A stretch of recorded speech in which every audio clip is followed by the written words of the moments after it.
Hello and welcome to We Three Queers. The podcast where we talk about all things queer. I'm wearing a yellow bandana because I love piss. Oh, wow. Wow. We three queers of London are fabulous and feeling ourselves so far. Talking about all things queer and fitting with the theme. And that's enough of that, I'll stop singing now. And on with the show. The black one's for fisting, I think. I can't remember what the red one is. I can't remember the red one, but I've What is read. the red one for? Maybe we should Google it. Yes. I'll Google it quickly. We're like the Cool. Kink Power Rangers. Yeah, what's your superpower? Fisting and piss. This is Oh our my group god, act. yes. This is a group act. I definitely would be the fisting one. No, Absolutely. Fister. Oh my god, Why? instead of sister, it could be fister. Oh no. Fister. No, sorry. Red is fisting. Oh. I was wrong. You got so excited. Black is S&M. Oh yeah. Okay. So Yeah. that's pretty good. Yeah. If you wear it in your left pocket, you're a top, and if you wear it in your right pocket, you're the sub. And if you wear it on your head, you're a switch. And you wear it in your head, then you're a fashion icon. Yeah. I don't know why I did a peace sign. It just happened. It's fine. The peace sign is like known as the go-to for like pansexuals, bisexuals. When you panic in a photo and you're like, that's literally that's what I do all the time. It's when I lived in China, the people I worked with told me that if you ever watch somebody taking a photo in China, you'll see the girls do one of three things. They'll do rock, paper, scissors. And I was I like, love that is that. brilliant. Why? But why would you do that? No, you wouldn't do Draw a like line? that. You'd be like, because they do Oh, like, right, like things like, and then like a lean. Yeah, not like. not just like outside the Great Wall of China. And also in Asian cultures, it's rude to show the top of your palm. So when people are like, "Come here," they'll do this. They go, "Come here." Come here. No, Look at it looks like this I'm way. telling you to go away. I love this way. that. So when I went to Korea, and I went up Hooker Hill, all the hookers were like, this way, and I was like, no, I need Homo Hill, which are next door to each other. So Oh, sort that's of a bit of handy. geography for you. And this is a spot, not a herpes sore. Okay, right. Oh, okay. No one's Just let you know. judging. No Anyway, judgment. it's because Anyway, right. Let's ignore that. Right. Shut up. Right. What are we talking about? Today we're talking about money. Must I be was gonna funny. Yeah, and a rich. You man know, a rich said. person's world. Were you singing the Star Wars Cantina song? Dun, dun, dun, dun, dun, dun. I feel like that's a mashup that needs to happen. To be fair. Yeah. Yes. Get a little. Money. Well, here's a fun question. If you won £1 million on anything, because we're all gamblers, Mm. not the Grand National, because that's rude to horses. Rude Rude. Go protest. This is rude. Rude. to horses. It's very rude. What would you spend your £1 million on?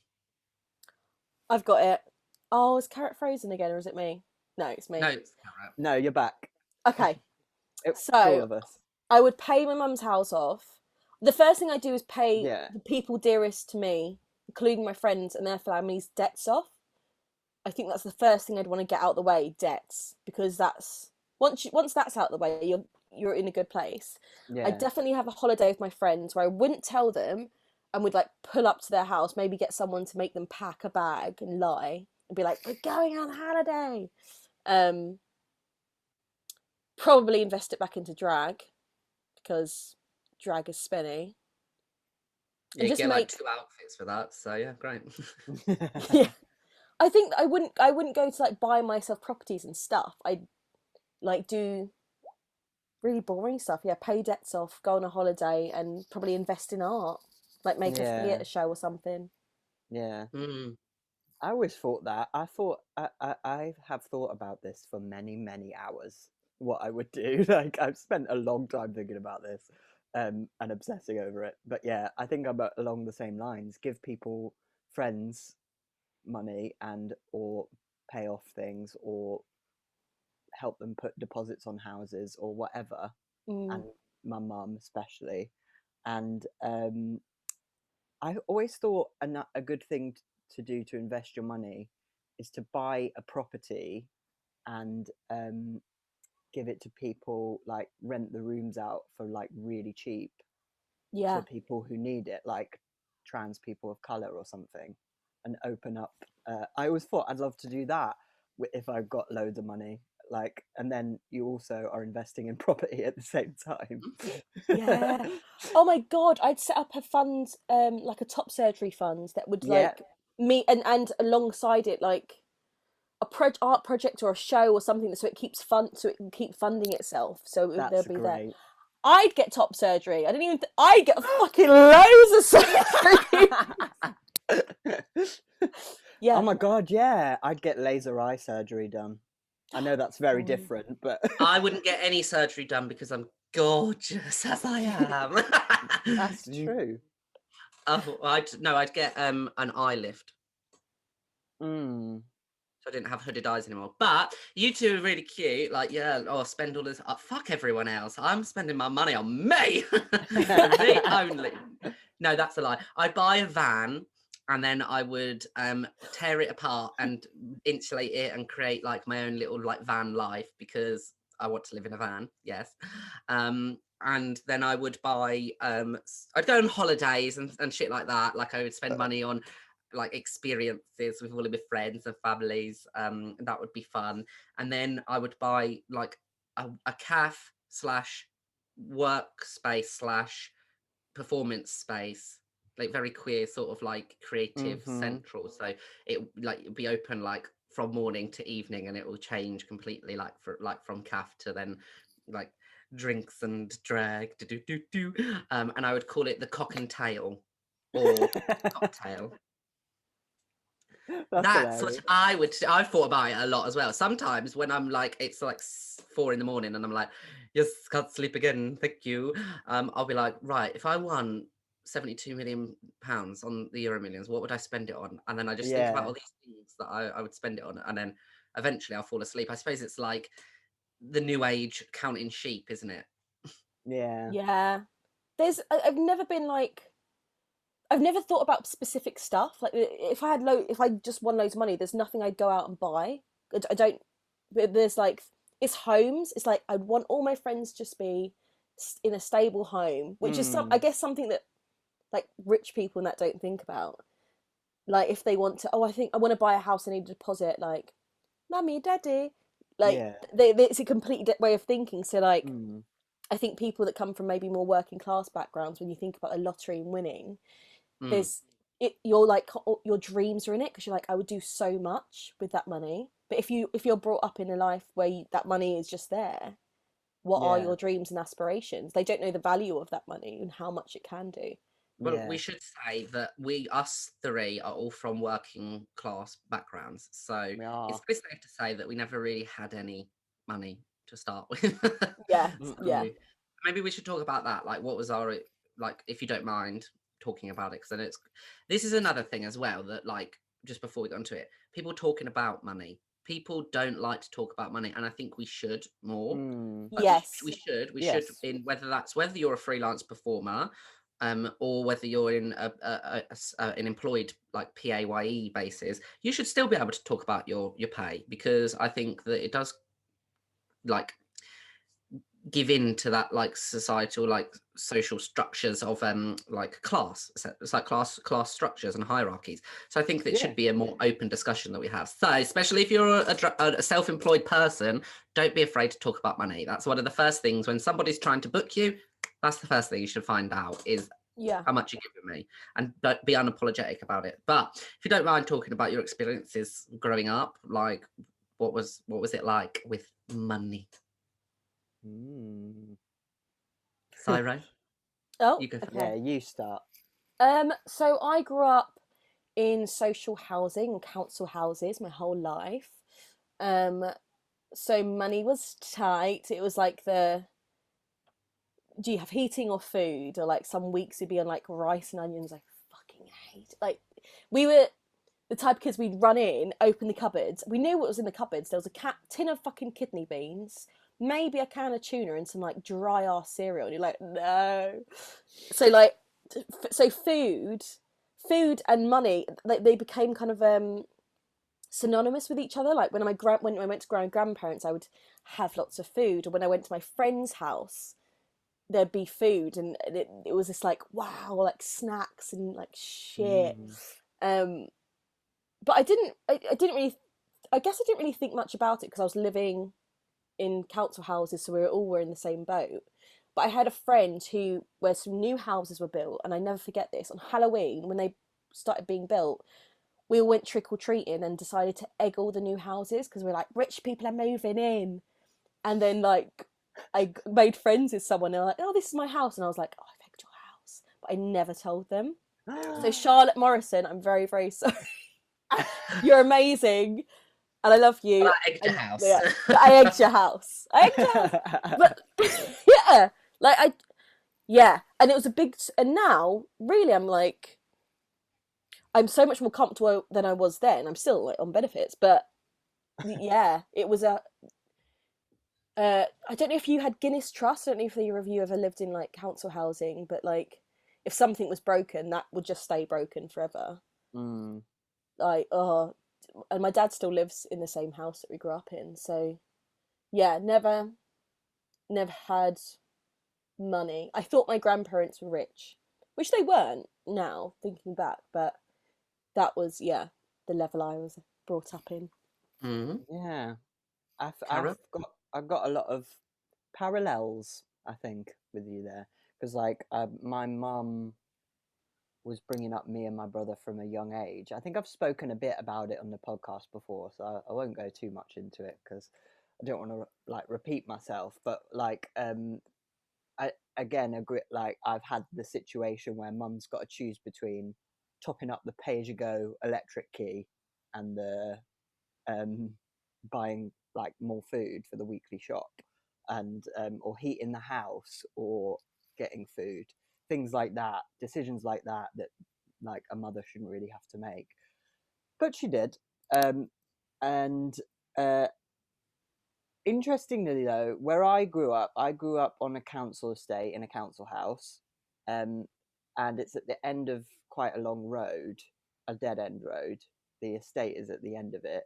At the front end of that road is like £1 million houses, like privately owned, like people like, because this is in a village just outside Guildford. Guildford's like one of the most expensive areas, and yet it still has these huge council estates full of council owned houses and very like poor people. So it is like, it's an interesting area if you're interested in that sort of thing, to look at the divisions that are there, because you do have some of the richest people in the country that live there. Like I think one of Cheryl Cole's houses is like a 10-minute drive from where I like Let's live. go egg it. Come on. Yeah. Fuck Yeah. rich. Literally though, there's these like, and my mum like six. My mum worked like 6 different jobs when I was growing up, and she would be like being a cleaner in this manor house. She'd do the garden in this manor house, and they're literally like these huge like actual manor houses. And then we're in. I mean, I grew up in a nice house and nice enough, and we had a garden, and it was, you know, in the countryside. In lots of ways, I was very privileged, but we didn't have a huge amount of money. And it's interesting that this has come up now, because I've just been sort of talking about it a bit in my therapy, which I don't want to get too deep, obviously. I always say that, but then I'm like, well, here we go. Time to get the spade out and dig deep. But I was thinking about how how growing up, I was obsessed with like the Friday ad, or like going on eBay. If you don't know what the Friday ad is, it's essentially, I don't think it exists anymore, but it would come out on a Friday. It was a free paper full of adverts, full of things that people are selling. Okay. Oh. And because I would never be able to afford to buy things new ever off of anyone, but a lot of the time I still wanted things. I remember when, and so this is at the age of like 10, maybe 9, 8, between like 8 and 12. I was quite obsessed with like reading the Friday ad every Friday and seeing what cheap things I might be able to buy. I never really bought anything, but I remember I was quite obsessed with being thrifty and finding bargains, and I used to always love going in charity shops to look for stuff and going to jumble sales and car boot sales. I loved it because I would be able to find stuff for cheap that I could actually afford. I realize now that's why I loved it. Like people tease me about how much I used to love that now, because it's like you're like an old woman when you were 10 years old. Yeah. Which I was, but it was because that was the only way I could afford these things. And I just had this flashback memory to like looking everywhere for a Tamagotchi, because everyone had a Tamagotchi at this. I seem to remember at one moment.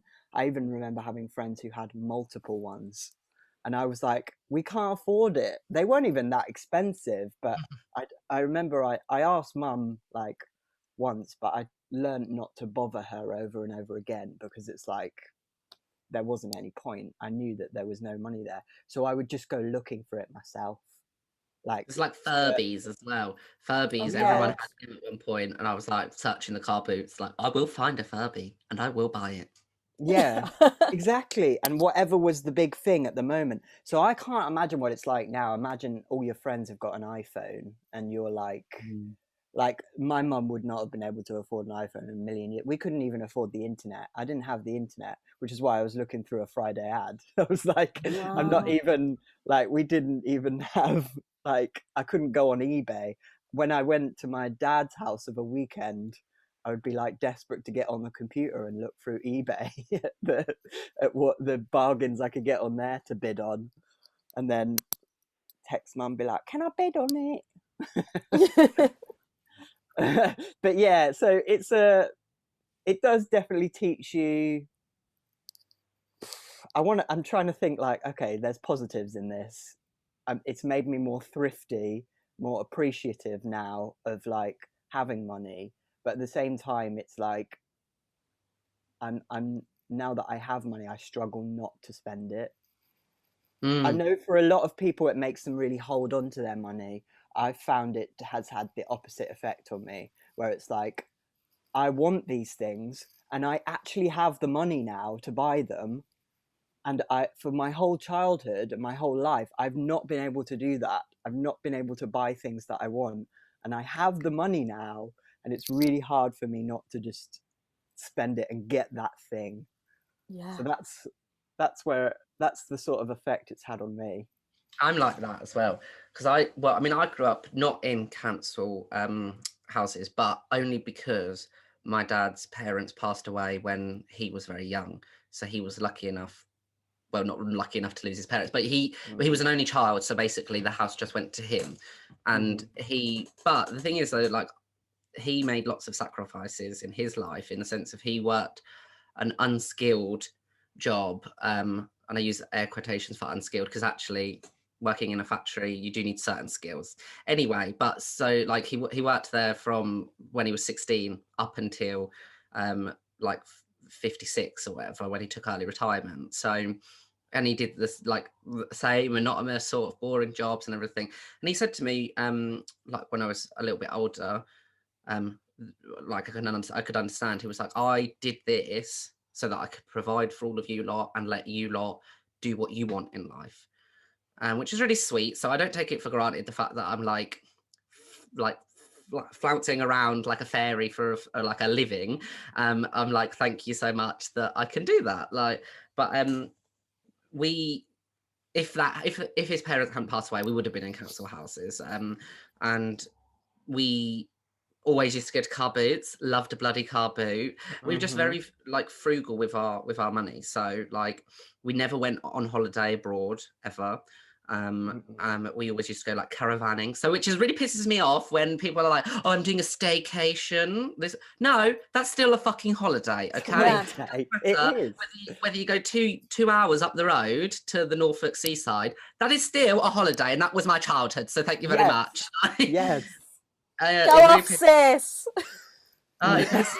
It's a holiday, okay? But so like we would do that, and like we never went without, because like we were never like super like fancy, if that makes sense. Like I just saw it as normal. Like for me growing up, it was just normal the way that we lived. All of my clothes and everything were like hand-me-downs from my cousins or from my sister.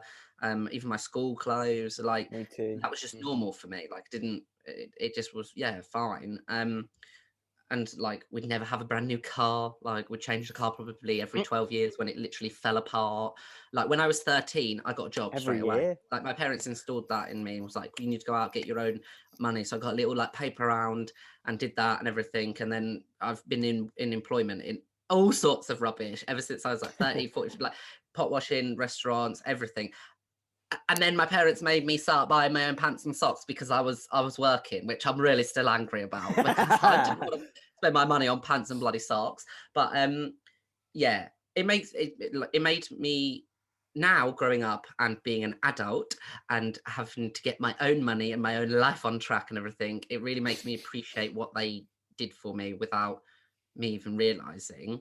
But at the same time, I'm like Cara, and if I've got money, I'm like, let's spend it, baby, because my mum is the worst. My mum installed into me like, you can't spend it when you're dead, so what's the point in saving all of this money and then popping your clogs? Like, no, enjoy. Like I like going out and experiencing stuff with my friends. I like buying things for myself, like, and for Flick, like I like, so, and I always seem to be able to find money somewhere. Like even when I was living in London and my rent was ridiculously expensive and I was struggling so much, I would always be able to find the money somehow. So it's made me very frugal in that sense. But also at the same time, I'm just like, if I've got it, it's very rare that I've got it. So fucking let's blow it. And here we go. Yeah. It's so interesting, like the different things that you take into your adult life.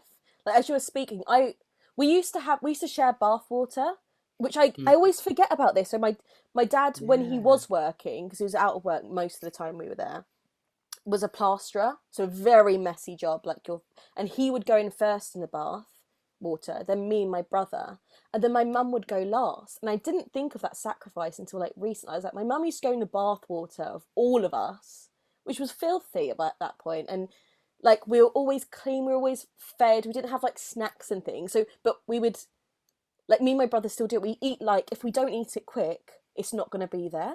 So I still have that fear with food. You do eat very, very, very fast. I eat so fast, and I think it's because I'm like scared, like, oh, I won't get to eat like free school dinners, and like I used to feel I was spoilt by my grandparents, and like it was that was love, and like, oh, what else was I going to say? The bath, the food, oh fuck. I was always like in awe of people where their families just had money and they kind of like just took it. Like my friend had a playroom. Yeah. And I was like, a what? Yeah. I was either it. Like even when we turned 17, got given a near enough brand new Fiat 500. I was like, you fucking kidding me? I had to save up £400 and get like a clapped out car that's falling apart. Like the exhaust literally fell off the day after I bought it because it was, and you're getting it. And she was like one of these people that was like, we're just doing okay. We're not well off. We're doing okay. I'm like, I hate those people. You are doing like more than just okay. Please Yeah, Yeah. literally, yeah. have some awareness now. It pisses me off when people are like, it's not my money. And if you think it's you, I'm going to say it before I say it. It's you, bitch. It's Yeah. not my money. It's my parents' money. Hold up. Because Yeah. working class people, we know when we get money, it's going straight to the first people we'll think about is our families and our friends, people that like kept us fed, roof over our head. Mm-hmm. Like that the idea that you're not somehow benefiting from your parents buying you a flat in London, for instance, or paying for your courses abroad. You know who I'm talking about. I wonder who that could be. I wonder who that could be. Could be a few people, but like university was where I met those people. And especially on our course, because we were on World Performance, there was people coming from all around the world that had grown up with maids. Mm. That Yeah, and that's crazy. it's a We had really people weird in point. our drama school whose parents got kidnapped and they had to pay a ransom. That's how rich they are. Like, Yeah. but it's interesting as well because me and Syro went to drama school, which we all know is a very elitist thing anyway. But we went to like the poorest drama school around.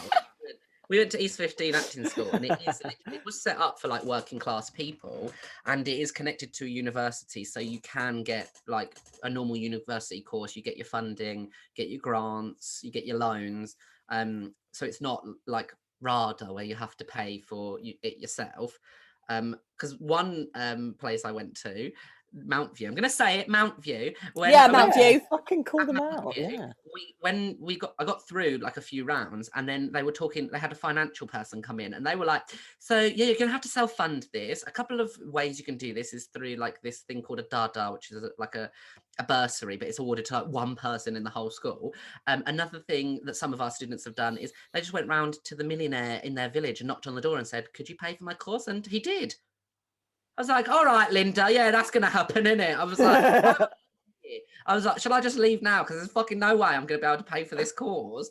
It's like, it's just about awareness. Like, but yeah, me and Sarah went to the poorest drama school. And people fucking wonder why the arts industry is so like elitist and not friendly, especially in London, to anyone that's not already incredibly wealthy. I mean, it's so obvious why. It's so obvious and there's so underrepresented. Normal people have to pay for rent, so they have to get a day job, and they're not free at the drop of a hat to go to castings and auditions, whereas people like Syra was saying that have a flat bought for them by mummy and daddy just can potter around in it all day and be free and ready whenever, which is why it is a very classist sort of industry. Which is interesting you mention, because I went off on a little rant the other day on Twitter that I because I had a little. Carrot had a Twitter war with some people. What? Who knew? No, unheard of. You offended somebody on Twitter? No. Who'd have thought?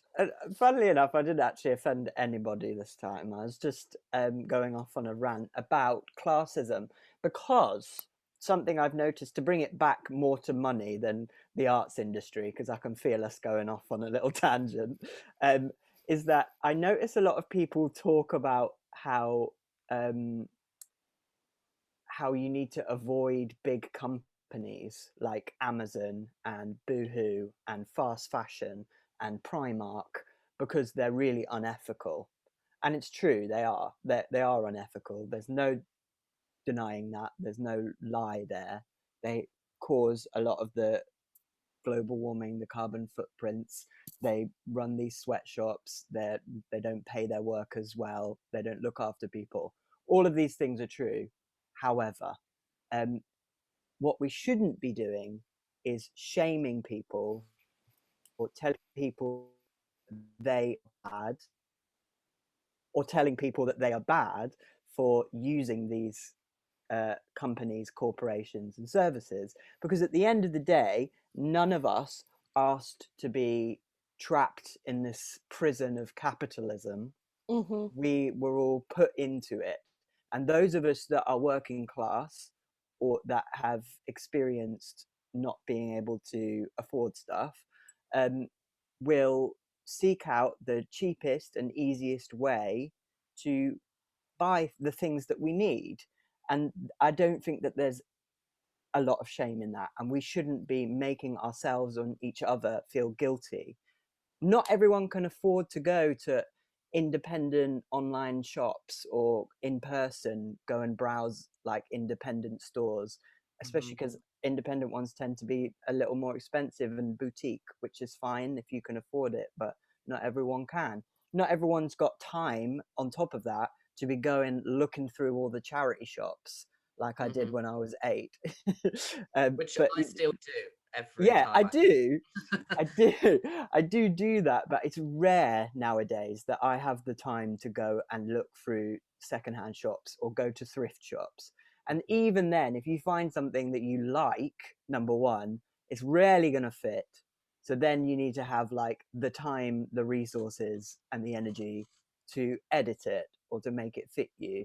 There's all of these things that are going into that, and it's a really classist thing to be like, we should all be avoiding Amazon, because at the end of the day, it's easy, it's cheap a lot of the time. In an ideal world, we would all avoid Amazon, but we don't live in an ideal world where we're all paid fairly and equally, as we should. Come on, Jeremy Corbyn. But this is why I love everything5pound.com, because For fuck's sake!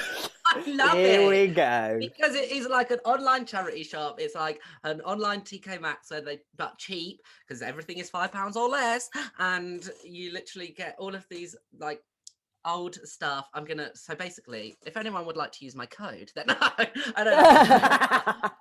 That's why I love everything £5. But yeah, I completely agree with what you're saying. I agreed with what you were saying on Twitter as well, and you put it very eloquently. You have a very good way with words, which I do not. Yes, you do. You do. You talk good. You talk good. Get that good education. Yeah. Well, on that, we'll just take a break.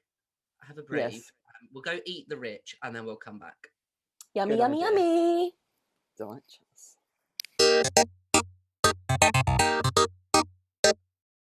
I still find it really funny we're all in different colour headbands. I find it really, really funny. Yeah. It is hilarious, isn't it? Ha ha ha. Sorry. Money, honey. Oh yes, we're talking about money. This cost a lot of money, all the way from Bali. Which I managed to go because the university gave me a load of money to go for free, okay? You managed to make yourself sound like such a wanker there. Well done. Now my gap year in Bali. I did take a gap year, but I just worked in Waitrose. Couldn't afford to shop there, even though I worked there. Anyway, welcome back. Bonjour. What did you say? We They both said bonjour at the same bonjour. time. When to become one. French. Sorry. Bye. Right. Just for the purposes of the podcast listeners. Nothing happened. Flick just knocked a wig head over that was sitting behind them for the whole episode. Anyway, that was funny. She's gone. Mumsy's gone. But poor Mumsy. So we're actually, before we carry on the conversation, because we're going to talk about drag and money, we don't hate people with money. I do.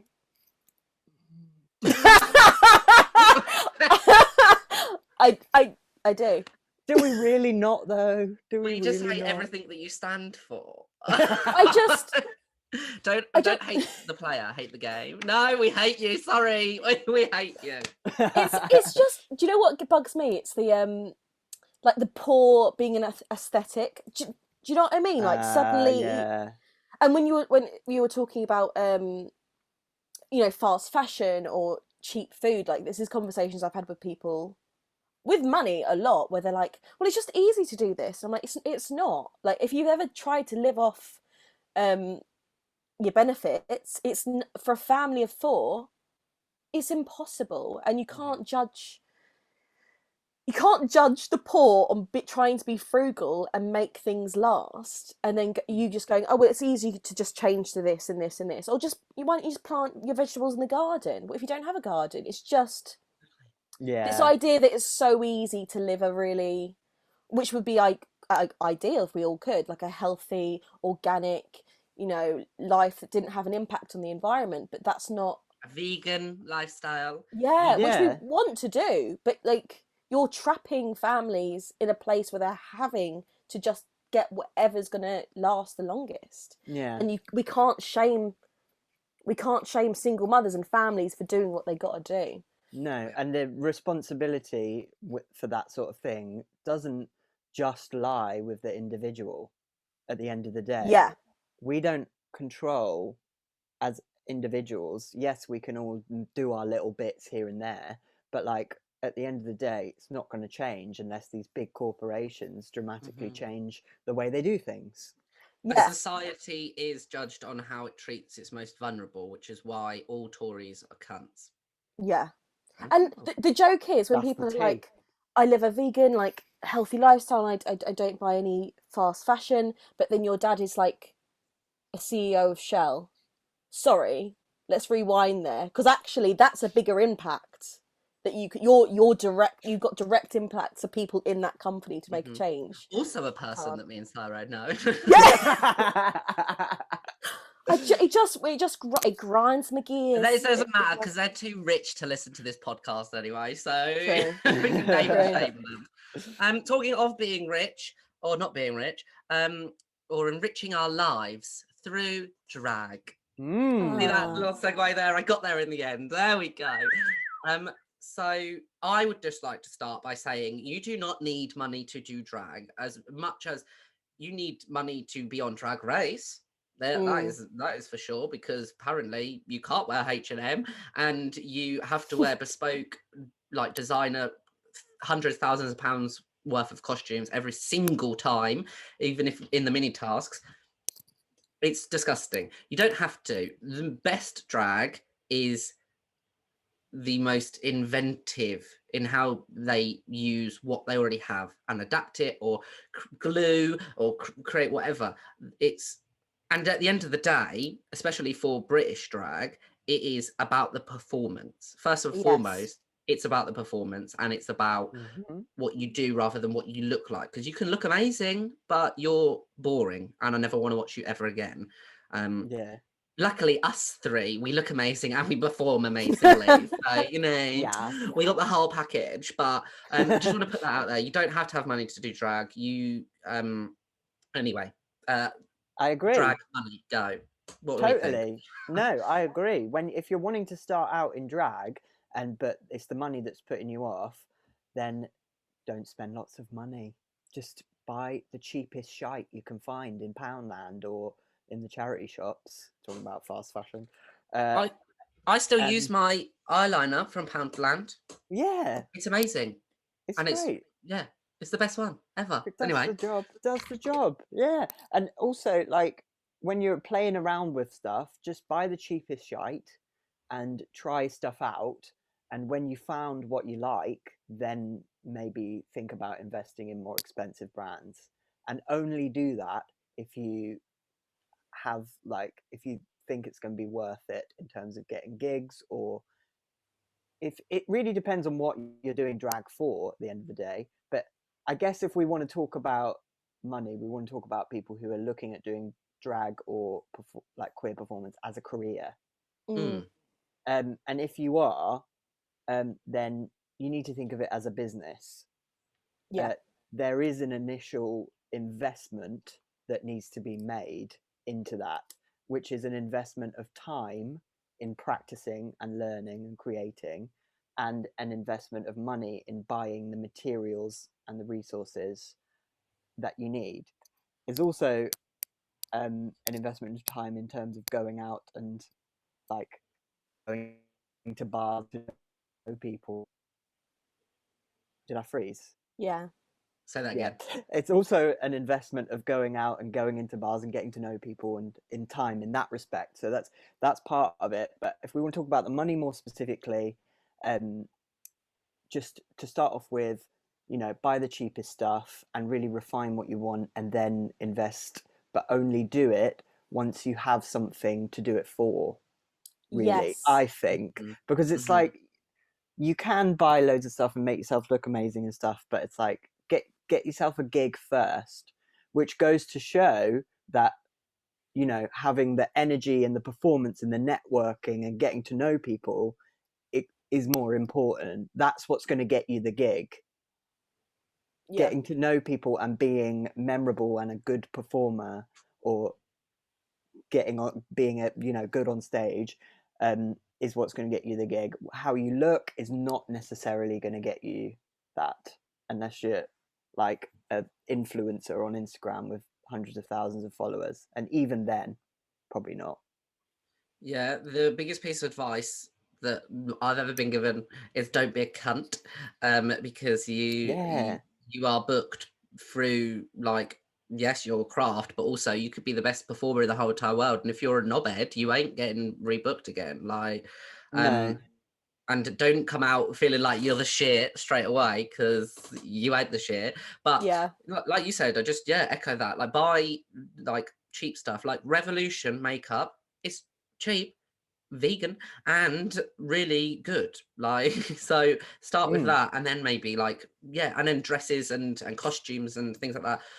All you need really is like one costume that you just reuse again and again and again, and it kind of becomes like your staple thing. So, like, I'm not saying um like go out straight away with like spending hundreds of pounds on a costume and you're like, this is my brand, because it'll take you a while to figure out what you are as a performer, your aesthetic. You've got to experiment with things, and you don't want to be doing that £100 each time. Like, you want to be doing, so do it and then see what works, what doesn't.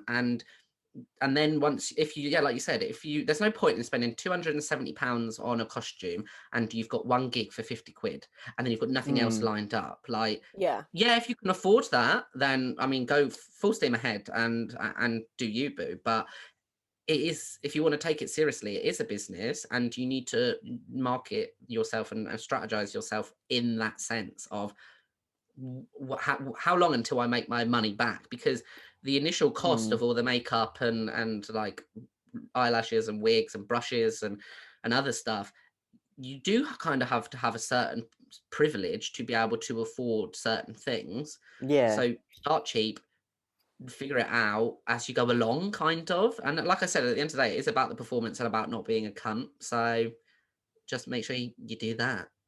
Yeah. My Drag is a advice, privilege.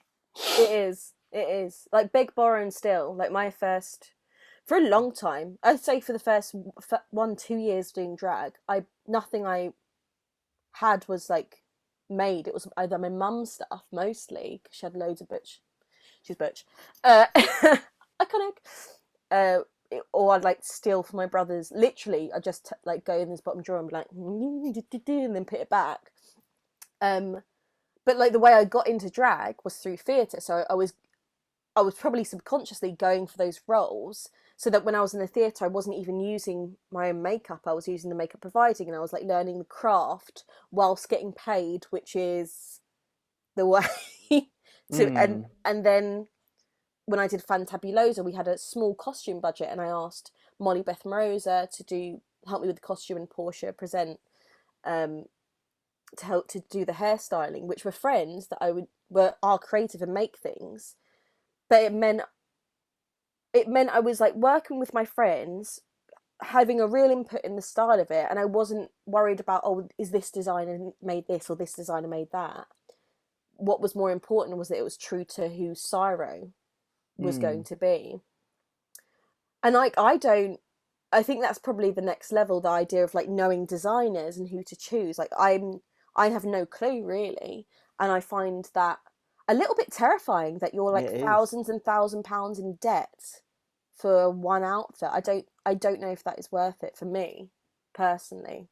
But yeah, like wigs that are handed down generation to generation, like they're gifts. Yeah, But it is, and it's like, don't be afraid to ask, because everybody is in that situation, has been in that situation, and like, I mean, we're still in it. If anyone wants to give us any free stuff, then please Yeah, do. please. Yeah.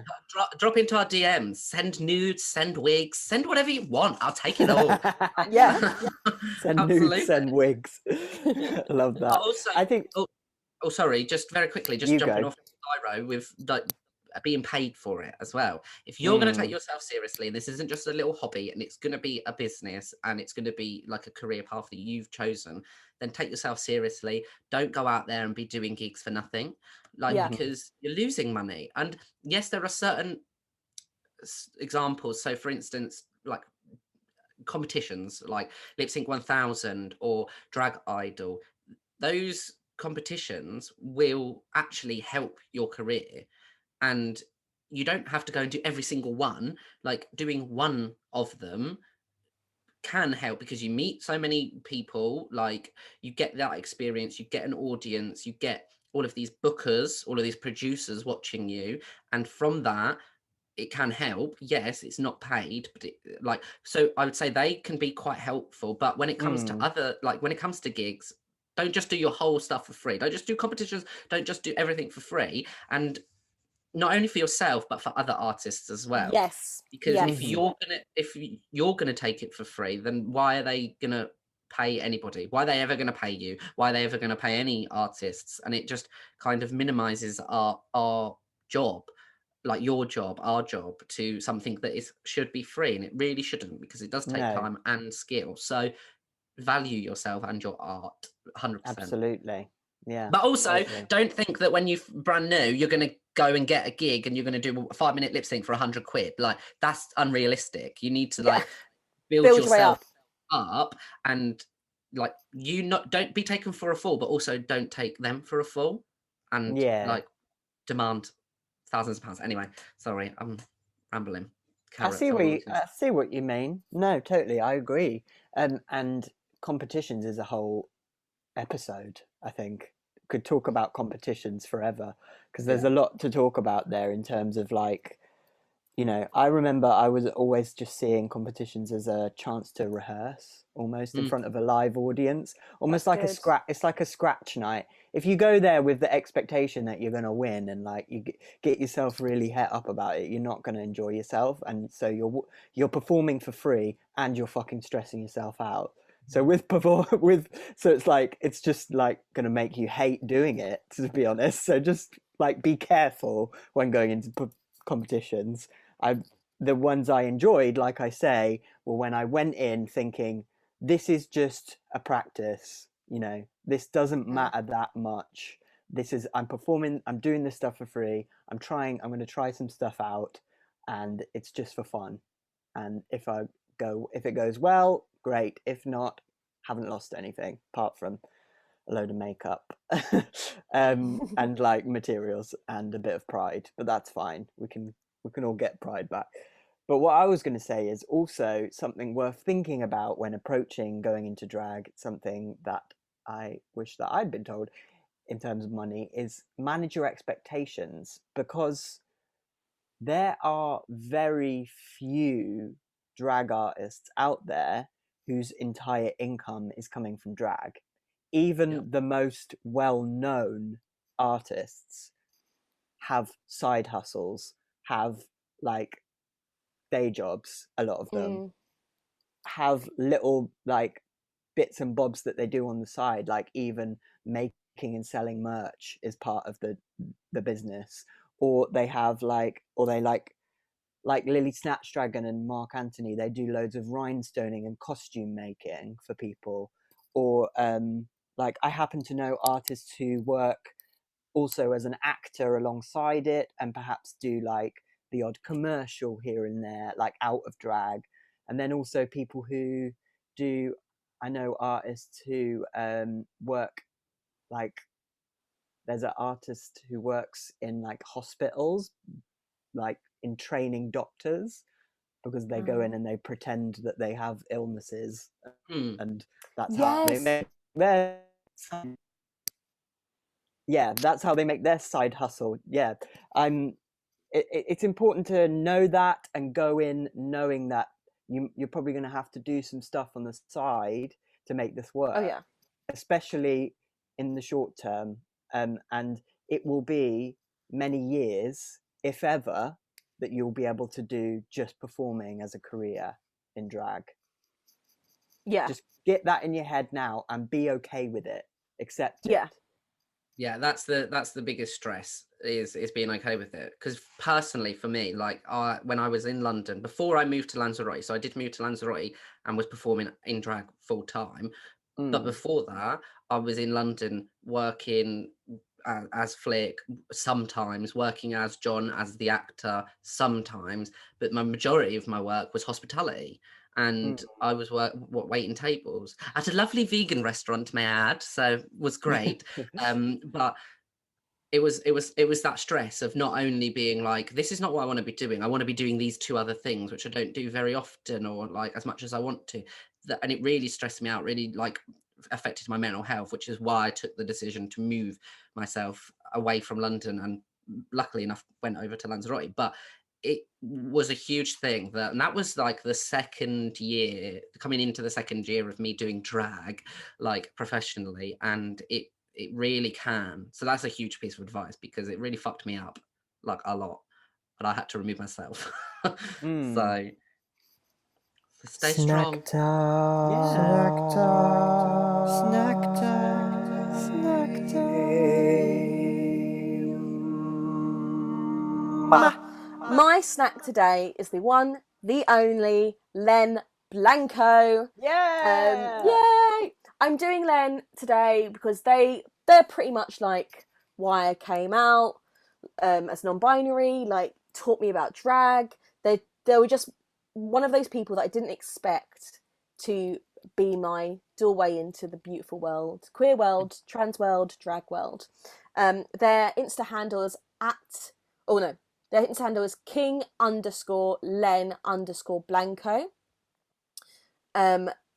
They're an incredible, I guess, like they're in the realm of stand-up as well. They're the most quick-witted people I've ever met.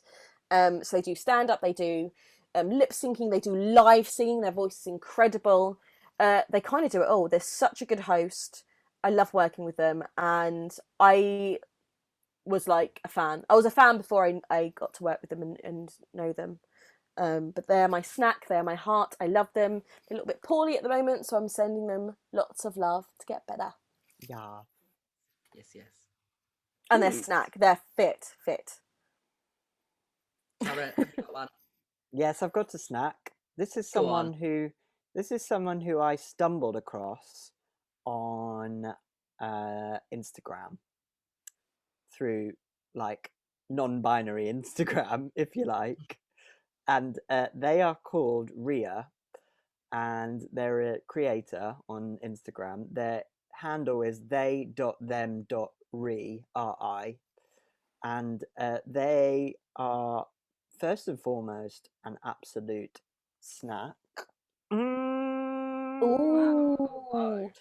And secondly, their content is really awesome. They just do a lot of videos about being non-binary, about how to be a trans ally, about what it's like to be non-binary. They take gorgeous, amazing pictures, and they are just a really beautiful looking person. And I've stumbled across them on their Instagram, and I've loved following them ever since. So I recommend you all go follow Ria, they.them.ri. Yeah. We're following each other already. My snack is somebody that I watched yesterday at the Dome online virtual gig. It is Cleopanther. I really struggled to say that then. No, it's Take your breath away. Because they were, oh my god, they blew my mind. They gave me all the tingles in all of the right places. I was like, yes, all the yeses. So their Instagram handle is CLEOPANTHA, Cleopanther. They are a burlesque dancer. That I do burlesque ferociously is their bio, which they fucking do. I was saying to Cyro that I love it when instead of the naughty like da da da, you want me to take this off, da da da da da da da, which is what I would do if I was ever going to do burlesque, because white girl. She doesn't like, she pulls like teases you and then she just rips it off and she's like, I don't care. Now move on to the next one. I'm like, yes. And she dances amazingly. She's just fantastic. Voted number 29 burlesque figure worldwide 2020. She twerks like nobody else. Just go and have a look at her Instagram. If you can see one of her performances, then see one of her performances. She's fucking phenomenal. Incredible. Just phenomenal. Just yeah. So that is my snackety snack, and I don't care if we've done her before because she deserves to be done twice. Yeah. That why sounds. not? I would agree. Double penetration. Talking of Instagram handles, my Instagram handle is Flick the Drag Queen. So go follow me, send me nudes, send me free stuff, and kisses. My Insta handle is @CyroDragThing. My personal one is Leah S. Kirby. Drop me a DM, a nude, send me money. Yeah, the money's the main thing. Yeah, At Carrot Drag on everything, and let's be honest, just send me money. I can, like, if I want to see you naked, I'd ask. Yeah, true. I mean, you can take me on a date and you can pay for everything. There you go. Yeah, okay, that's I good. love experiences, and I love vegan food and wine. Okay, Love bye. you. Bye. Bye. Paper, Weird, awkward scissors. ending. Wait. Rock, paper, scissors. We three queers of London are fabulous and feeling ourselves so far. Talking about all things queer and fitting with a theme. And that's enough of that, I'll stop singing now.